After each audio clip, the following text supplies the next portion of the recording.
오늘도 하나님의 은혜가 저와 여러분에게 함께하기를 기원합니다.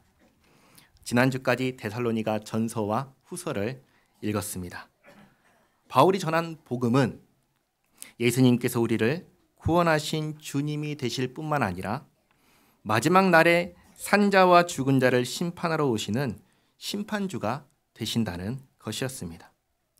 주께서 이 땅 가운데 강림하실 때 먼저 죽은 성도와 함께 오실 것인데, 먼저 죽은 성도는 부활의 몸을 입고 주님과 함께 올 것이며, 그때에도 죽지 않은 이 땅에 살아있는 성도들은 호련히 변화하여 하늘로 올려져 주님을 영접할 것입니다. 그리고 마지막 심판이 있고 새하늘과 새 땅이 펼쳐진 곳에서 주님과 영원히 함께 할 것입니다. 그러므로 이 땅에 살 동안에 우리는 무엇을 해야 하냐면 주님을 맞이할 준비를 해야 합니다. 주님을 맞이할 준비를 한다라는 것은 주께서 하라고 하신 일을 하는 것입니다. 주께서 우리에게 하라고 하신 것은 무엇인가요? 예수님께서는 서로 사랑하라 라고 하셨습니다. 하나님을 사랑하고 이웃을 사랑하는 것입니다. 하나님을 사랑하는 것은 하나님을 예배하는 것입니다. 이웃을 사랑하는 것은 부모님을 공경하고 이웃에게 죄 짓지 말고 그리고 이웃을 돕는 것입니다. 이것을 사도 바울이 데살로니가 성도들에게 이렇게 바꿔서 말했습니다. 서로 사랑하며 게으르지 말고 부지런하고 질서 있게 행하며 조용히 자기 일을 하며 자기 양식을 먹으라. 똑같은 것을 좀 더 구체적으로 말한 것이죠. 이렇게 하는 것이 뭐냐? 강림하실 주님을 맞이할 준비를 하는 것입니다. 자, 이렇게 고린도에서 1년 6개월을 지내면서 고린도 교회를 섬기면서 데살로니가 교회에 편지를 쓰면서 지냈습니다. 1년 6개월이 지난 어느 날이 오늘 본문의 내용입니다. 12절 말씀에 갈리오가 아가야 총독되었을 때 유대인이 일제히 일어나 바울을 대적하여 법정으로 데리고 가서 말하되 이 사람이 율법을 어기면서 하나님을 경외하라고 사람들을 권한다 하거늘. 유대인들이 볼 때 바울의 가르침은 율법을 거스르는 가르침이었습니다. 왜냐하면 바울이 할례를 하지 않아도 하나님의 백성이 될 수 있다라고 하기 때문입니다. 다시 말씀드립니다.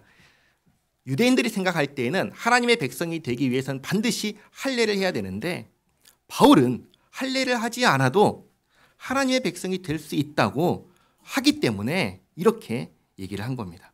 자, 그런데 잘 보시기 바랍니다.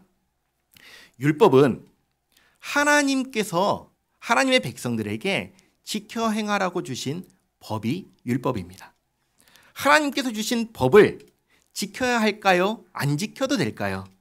당연히 지켜야겠지요. 그러면 바울은 하나님의 법을 지키지 않아도 된다고 했을까요? 아니면 지켜야 한다고 했을까요? 당연히 지켜야 한다고 했습니다.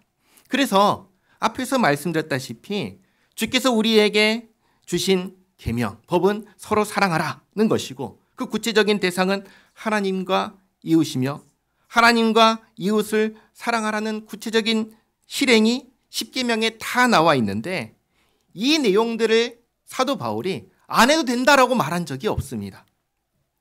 오히려 지키라고 했죠. 그러면 문제가 되는 게 뭐냐면 할례가 문제가 되는 것입니다. 할례는 해야 되는 걸까요? 안 해도 되는 걸까요? 유대인들에게 있어서 할례는 하나님께서 명하신 것이기 때문에 반드시 해야 하는 것입니다. 맞지요? 해야 합니다. 그런데 할례는 할례를 포함한 구약의 모든 의식은 예식은 다 무엇을 가리키는 거였냐면 예수님을 가리키는 거였습니다. 그래서 구약에 있었던 모든 예식을 가리켜서 뭐라고 부르냐면 그림자다라고 말을 합니다. 골로새서 2장 16절과 17절 말씀을 같이 읽겠습니다. 그러므로 먹고 마시는 것과 절기나 초하루나 안식일을 이유로 누구든지 너희를 비판하지 못하게 하라. 이것들은 장래일의 그림자이나 몸은 그리스도의 것이니라. 아멘. 이 모든 것은 다 그림자였습니다. 예수님께서 오심으로 그림자였던 것의 실체가 드러났습니다. 실체가 드러나면 그림자는 물러갑니다. 더 이상 물러간 그림자를 붙잡고 있을 필요가 없는 것이죠. 그리고 예수님께서는 우리에게 할례가 아니라 세례를 베풀라고 하셨습니다. 마태복음 28장 19절 말씀 같이 읽겠습니다. 그러므로 너희는 가서 모든 민족을 제자로 삼아 아버지와 아들과 성령의 이름으로 세례를 베풀고 아멘. 그래서 이제 할례를 행하지 않고 세례를 행하는 것입니다. 이제는 할례를 할 필요가 없습니다. 실체가 드러났기 때문입니다. 세례는 무엇이죠? 세례는 물로 씻는 예식입니다. 이를 행함으로써 우리가 예수님께 속한 사람인 것을 이 땅 가운데 드러내게 됩니다. 우리는 회개하고 삼위일체 하나님의 이름으로 세례를 받음으로 하나님께 속한 사람이라는 것을 온 세상 가운데 공포하는 것입니다. 이렇게 예수님께서 오심으로 예수님께서 우리를 구원하시는 구원의 모든 역사를 이루심으로 할례는 세례로 바뀌었습니다. 이것을 예수님을 믿지 않는 유대인들은 받아들일 수가 없었던 것입니다. 그런데 그들만 받아들이지 못한 게 아니라 예수님을 믿는 유대인들 가운데서도 하나님의 백성이 되기 위해서는 예수님을 믿을 뿐만 아니라 할례도 해야 한다라고 생각을 했습니다. 그러니까 예수님을 믿는 사람들조차 그런 말을 했으니 안 믿는 사람들이 할례를 받아야 된다라고 얘기하는 것은 충분히 그럴 수가 있는 것이죠. 바뀌는 시점에서 발생할 수밖에 없는 일인 것입니다. 그래서 이제는 실체가 드러났으니 할례를 받지 않고도 하나님의 백성이 될 수 있다고 하는 바울을 가리켜서 유대인들이 저 사람은 우리의 율법을 어기면서 하나님을 경외하라고 가르치는 사람입니다 하고 고소고발을 하는 것입니다. 자, 그런데 이 고발을 언제 했죠? 갈리오가 총독으로 새로 부임됐을 때, 임명됐을 때 했습니다. 이미 바울은 고린도에서 얼마나 오래 있었죠? 1년 6개월을 있었습니다. 오랜 시간을 있었습니다. 오랜 시간을 이렇게 가르치고 있었는데 이제야 말을 한 겁니다. 왜 그랬을까요? 총독이 새로 부임했으니까 우리 고린도의 상황을 잘 모를 거니까 이용할 수 있겠다 생각을 한 겁니다. 그래서 총독에게 가가지고 고발을 유대인들이 일제히 일어나 바울을 데리고 총독에게 가서 이 사람 문제가 있습니다 라고 얘기를 한 겁니다. 그러자 14절에 바울이 입을 열고자 할 때에 갈리오가 유대인들에게 이르되 너희 유대인들아 만일 이것이 무슨 부정한 일이나 불량한 행동이었으면 내가 너희 말을 들어주는 것이 옳거니와 만일 문제가 언어와 명칭과 너희 법에 관한 것이면 너희가 스스로 처리하라. 나는 이러한 일에 재판장 되기를 원하지 아니하노라 하고 그들을 법정에서 쫓아내니. 유대인들 생각에는 이제 막 초임한 총독이니까 상황을 모르니까 우리들이 이렇게 얘기하면은 따라줄 거야 생각을 하고 얘기를 했는데 갈리오 총독이 호락호락하지가 않습니다. 로마법으로 다뤄야 할 문제인지 아닌지를 정확하게 판단하고 거절을 합니다. 그러자 17절에 모든 사람이 회당장 소스데네를 잡아 법정 앞에서 때리되 갈리오가 이 일을 상관하지 아니하니라. 갈리오는 이 문제에 일체 상관하지 않겠다는 태도를 보였습니다. 그래서 그 앞에서 보란 듯이 법정 앞에서 일어나는 폭력에도 상관하지 않았습니다.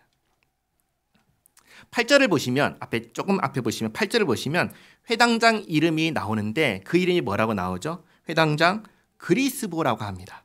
그리고 11절에 1년 6개월이 지나면서 지금 회당장 누구라고 하죠?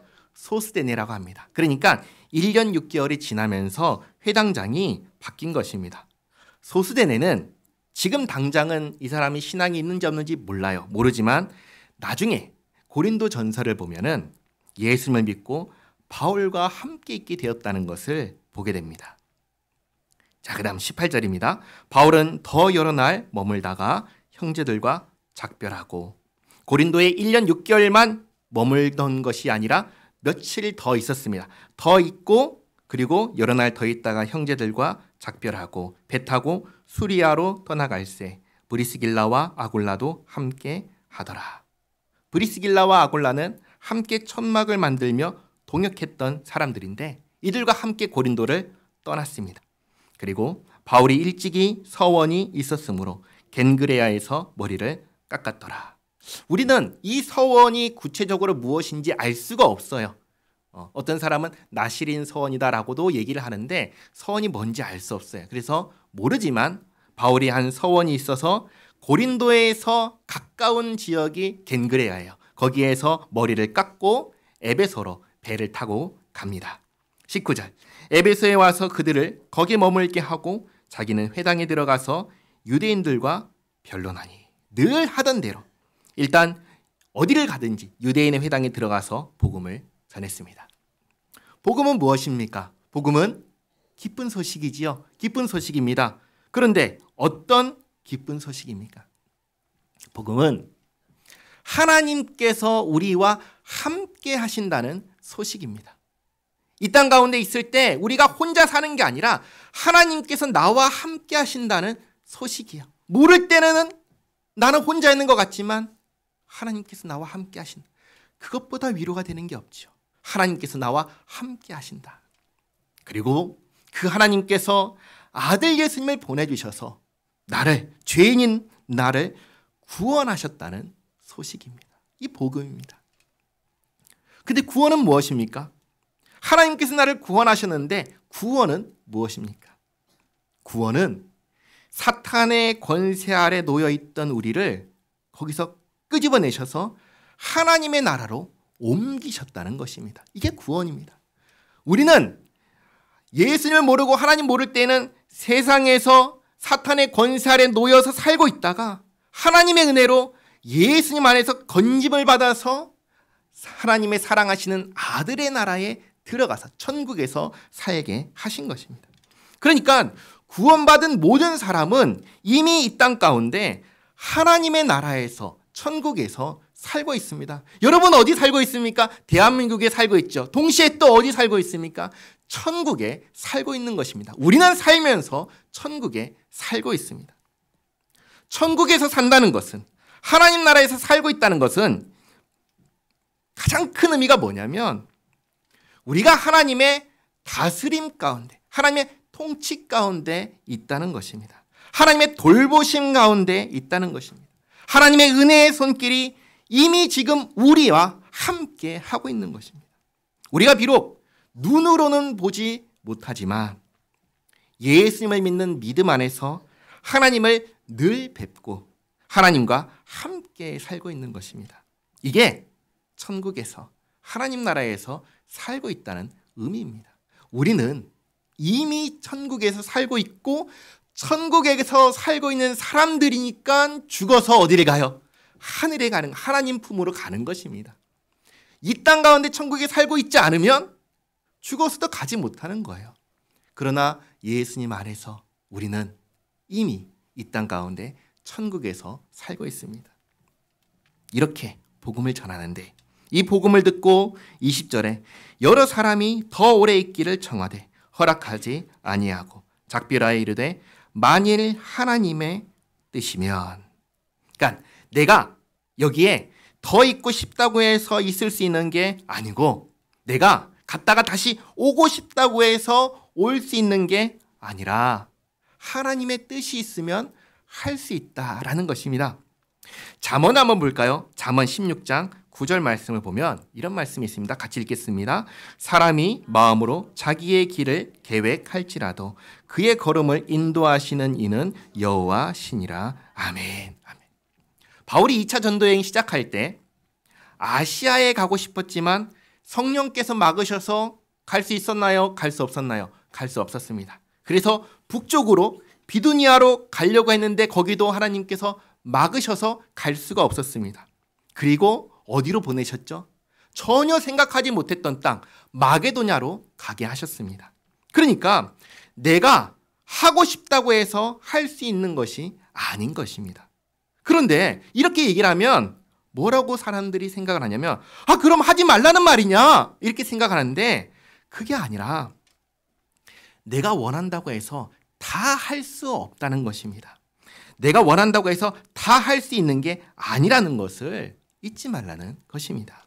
그리고 중요한 것은 뭐냐면 이게 중요합니다. 중요한 것은 뭐냐면 내가 내 자리에서 내가 해야 할 일을 하는 것이 중요합니다. 내가 지금 하고 있는 일을 내팽개치고 어떤 다른 무언가를 하는 게 아니라 나는 어떻게 될지 모르니까 지금 나에게 주어진 나의 자리에서 최선을 다해 사는 것, 이게 중요한 것입니다. 내가 내 자리에서 내가 해야 하는 일을 하고 있을 때 하나님께서는 그 일 가운데 인도해 주시는 것입니다. 그러면 내가 그저 나는 내게 주어진 일을 성실하게 하나씩 감당하고 있는데 하나님께서 한 걸음씩 한 걸음씩 길을 열어주시는 거예요. 그럼 그 길을 갈 수 있는 거죠. 기억하시기 바랍니다. 아무것도 하지 않으면 아무 일도 일어나지 않습니다. 그러나 내가 무언가를 하기 시작한다면 하나님께서는 그 일을 통해서 한 걸음 한 걸음 길을 열어주십니다. 근데 그 길은 내가 원하는 길이 아닐 수 있어요. 하나님께서 원하시는 길일 수 있어요. 그러면 나는 근데 어떻게 해요? 모르잖아요. 한 걸음 한 걸음 한 걸음 따라가는 거죠. 그래서 바울이 얘기를 한 겁니다. 하나님의 뜻이 있다면 21절 하반절에 너희에게 돌아오리라 하고 배를 타고 에베소를 떠나. 이때에 에베소에 누가 남았냐면 아굴라, 브리스길라와 아굴라 부부가 남았습니다. 아마도 이 아굴라 부부를 중심으로 에베소에 교회가 형성된 것 같습니다. 그래서 나중에 고린도전서를 보면은 고린도에 보낸 편지를 보면 이런 말씀이 있습니다. 고린도전서 16장 19절 말씀인데요. 같이 한번 읽겠습니다. 아시아의 교회들이 너희에게 문안하고 아굴라와 브리스가와 그 집에 있는 교회가 주 안에서 너희에게 간절히 문안하고 아멘.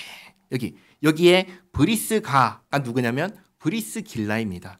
그러니까 에베소 아시아의 교회가 있고 또 에베소에도 교회가 있는데 또 아굴라 부부를 중심으로 교회가 세워졌다라는 것을 알 수 있습니다.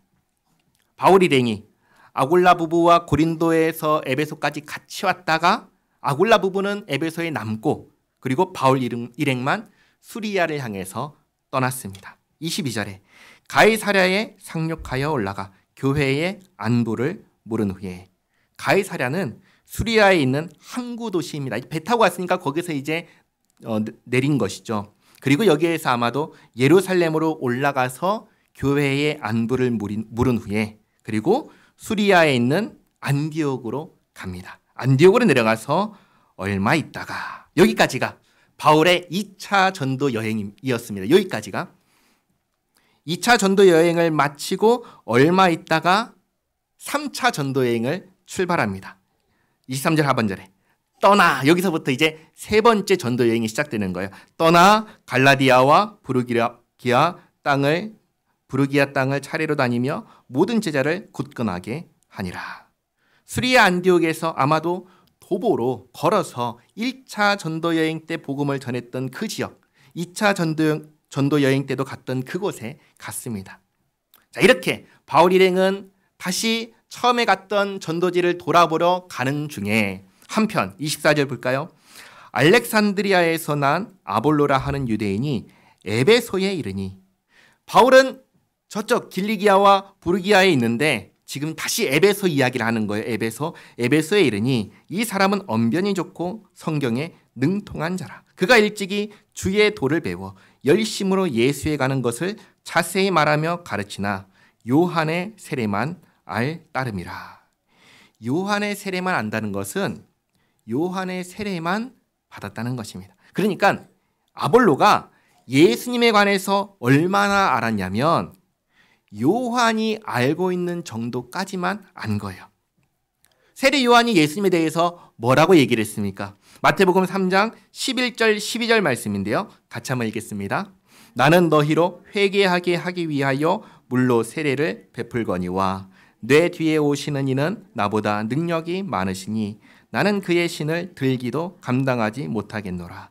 그는 성령과 불로 너희에게 세례를 베푸실 것이요 손에 키를 들고 자기의 타작마당을 정하게 하사 알곡은 모아 곳간에 들이고 쭉정이는 꺼지지 않는 불에 태우시리라. 아멘. 그러니까 주님이 오시면 뭘 하신다고 생각한 거죠? 알곡은 곳간에 들이고 쭉정이는 꺼지지 않는 불에 태우시니까 뭐 하시는 거예요? 심판하시는 거죠. 심판하시는 거. 그러니까 세례 요한은 예수님을 심판하시는 주님으로 알았습니다. 그러나 구원하시는 주님으로는 몰랐습니다. 그래서 죽기 전에 세례 요한이 제자들을 보내서 예수님께 제자들을 보내서 이렇게 질문을 하였습니다. 마태복음 11장 3절 말씀 같이 읽겠습니다. 예수께 여짜오되 오실 그이가 당신이오니이까 우리가 다른 이를 기다리오리이까. 아멘. 분명히 자기는 예수님께서 오시면 성령과 불로 세례를 베푸시고 알곡과 쭉정이를 구분하시는 심판을 하실 거라고 생각했는데, 그래서 그걸 얘기를 했는데 그 일이 일어나나요? 일어나지가 않는 거예요. 그래서 제자들을 보내서 질문을 했던 것입니다. 그때 예수님께서 뭐라고 대답하셨죠? 11장 5절, 마태복음 11장 5절인데요. 같이 읽겠습니다. 맹인이 보며 못 걷는 사람이 걸으며 나병 환자가 깨끗함을 받으며 못 듣는 자가 들으며 죽은 자가 살아나며 가난한 자에게 복음이 전파된다 하라. 아멘.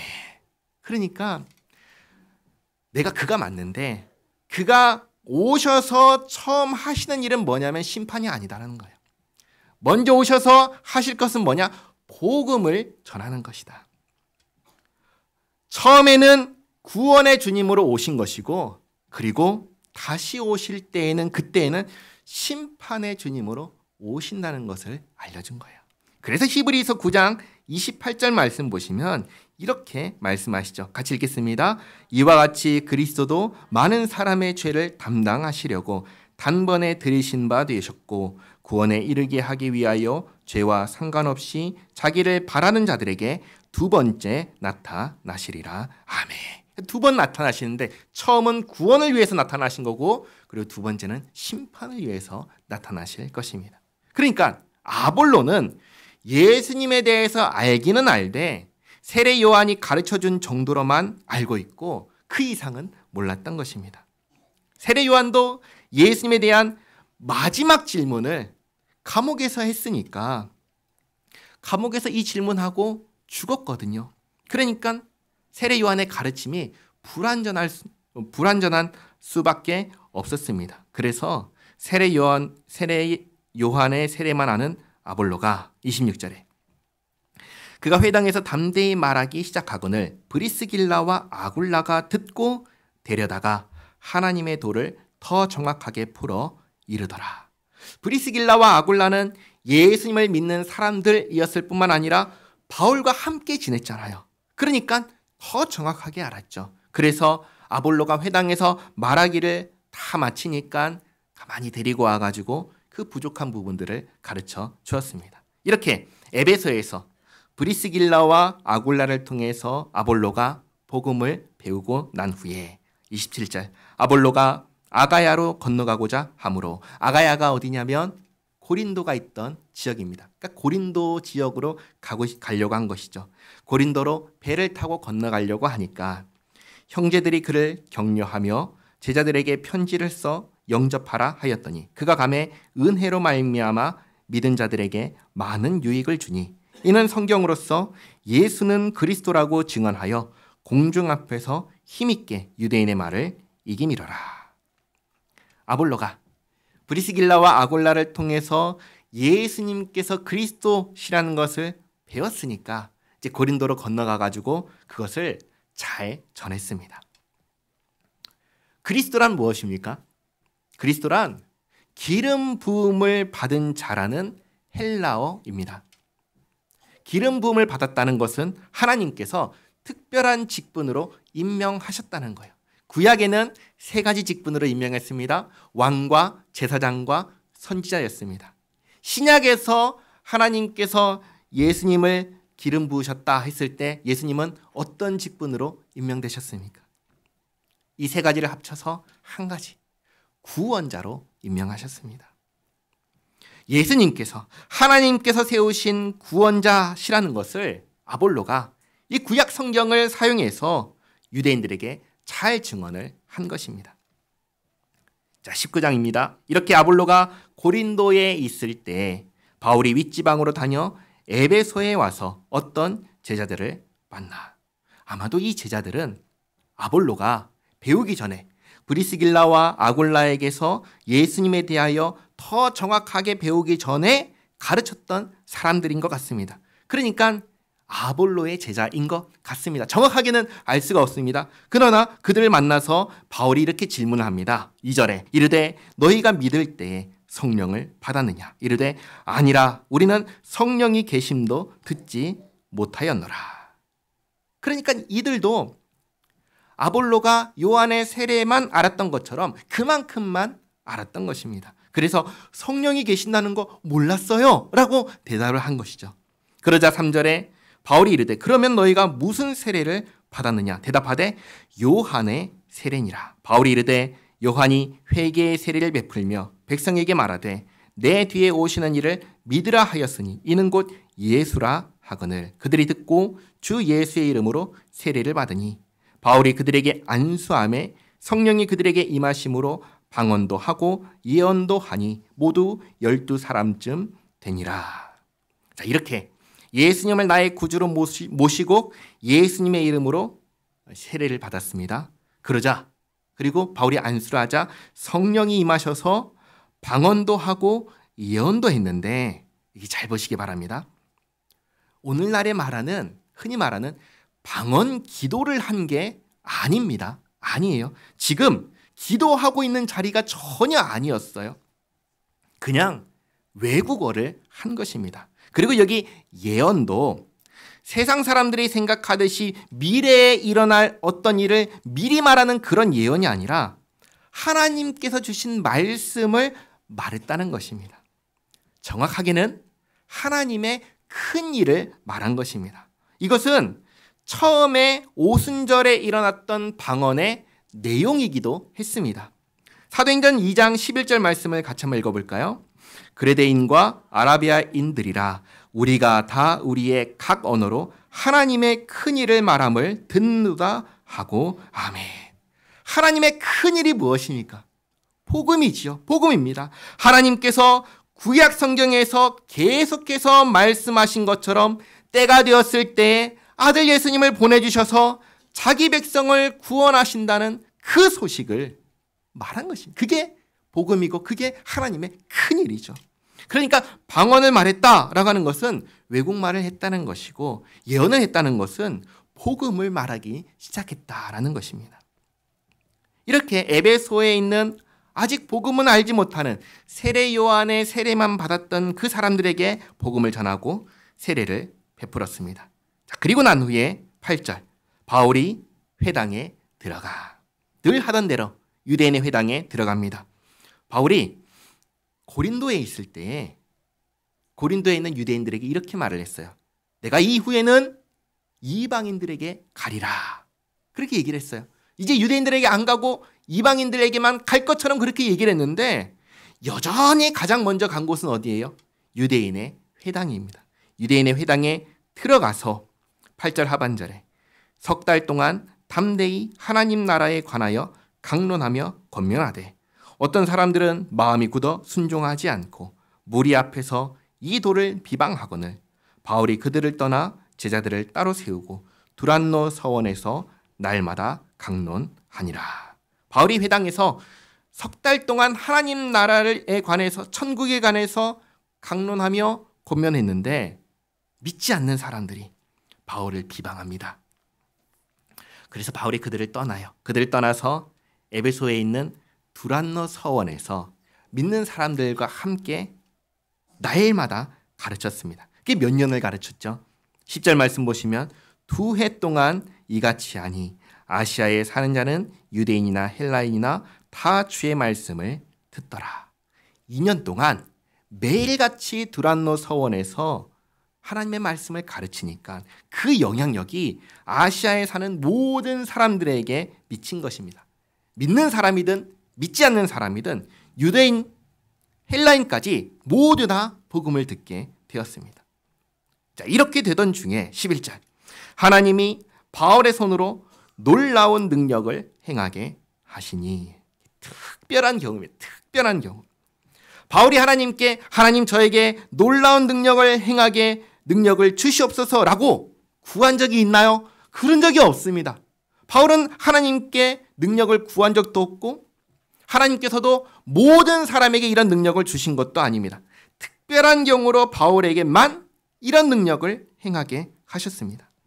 그리고 바울이 이런 능력이 있다고 해서 바울이 자기 마음대로 그 능력을 행사할 수 있느냐? 그것도 아니었어요. 예를 들면 바울은 자기에게 있는 사탄의 가시라고 부르는 무언가는 결코 해결하지 못했어요. 고린도후서 12장 7절부터 9절까지 말씀인데요. 같이 한번 읽겠습니다. 여러 계시를 받은 것이 지극히 크므로 너무 자만하지 않게 하시려고 내 육체에 가시 곧 사탄의 사자를 주셨으니 이는 나를 쳐서 너무 자만하지 않게 하려 하심이라. 이것이 내게서 떠나가게 하기 위하여 내가 3번 주께 간구하였더니 나에게 이르시기를 내 은혜가 내게 족하도다. 이는 내 능력이 약한 데서 온전하여짐이라 하신지라. 그러므로 도리어 크게 기뻐함으로 나의 여러 약한 것들에 대하여 자랑하리니 이는 그리스도의 능력이 내게 머물게 하려 함이라. 아멘. 아멘. 그러니까 놀라운 능력을 가진 바울, 그래서 그 능력을 자기 마음대로 행사할 수 있느냐? 그게 아니었어요. 이 능력을 갖고 있다고 해도 이 능력의 사용자는 바울이 아니에요. 하나님이신 거예요. 하나님께서 사용하시는 거예요. 그래서 내 능력이 아닌 거예요. 하나님을 위한 하나님의 능력인 것이에요. 그래서 하나님께서 바울에게 놀라운 능력을 행하게 하시니 얼마나 놀라웠냐면 12절에 심지어 사람들이 바울의 몸에서 손수건이나 앞치마를 가져다가 병든 사람에게 얹으면 그 병이 떠나고 악기도 나가더라. 정말 놀라운 일이 일어난 것이죠. 바울이 뭔가 병을 고치기 위해서 기도를 한다거나 안수를 한다던가 주문을 외운다던가 어떤 주스를 사용한다던가 그런 식으로 생각할 수 있는 어떤 종류의 방법도 하지 않았어요.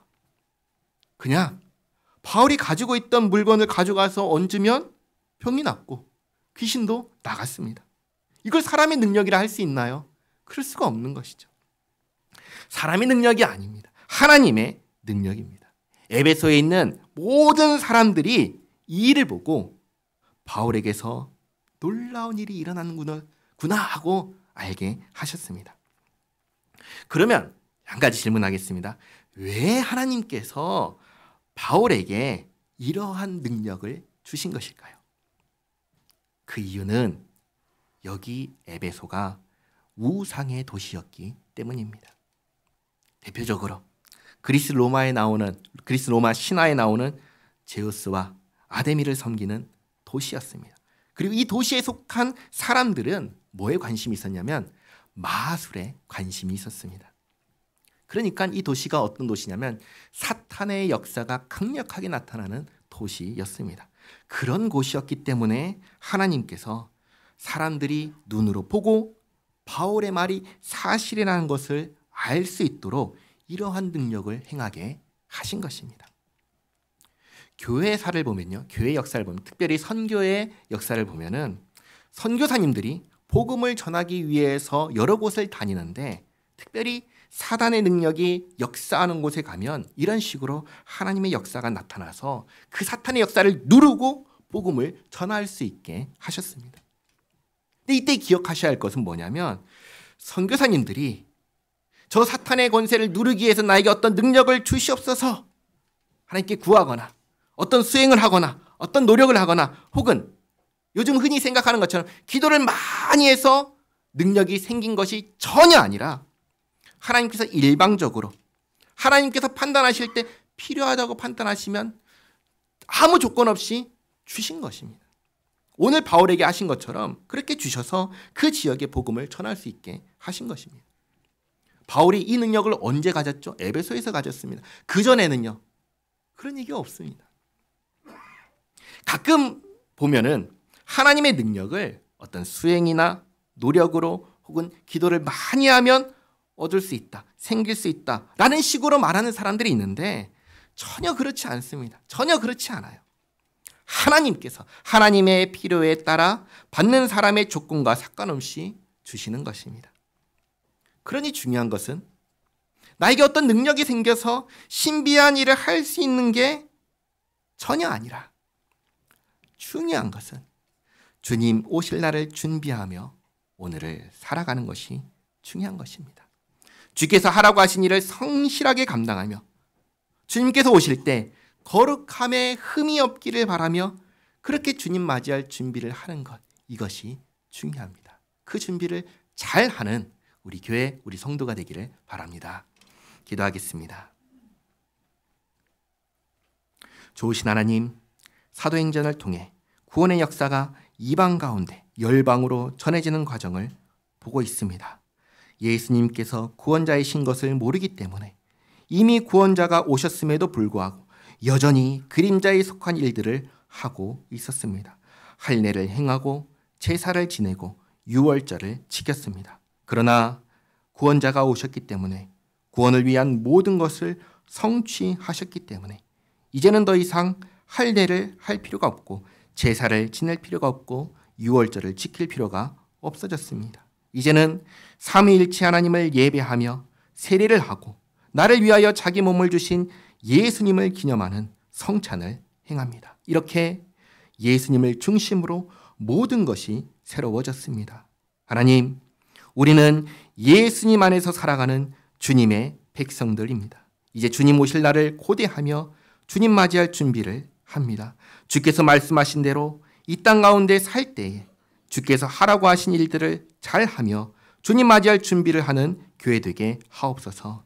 게으르지 않고 성실하며 자기 일을 하고 자기 음식을 먹으며 서로에게 단정하게 행하고 사랑하며 성령으로 우리와 함께 하시는 주님과 함께 살면서 모든 성도와 함께 강림하실 주님을 기다리며 살아가는 우리 모두가 되게 하옵소서.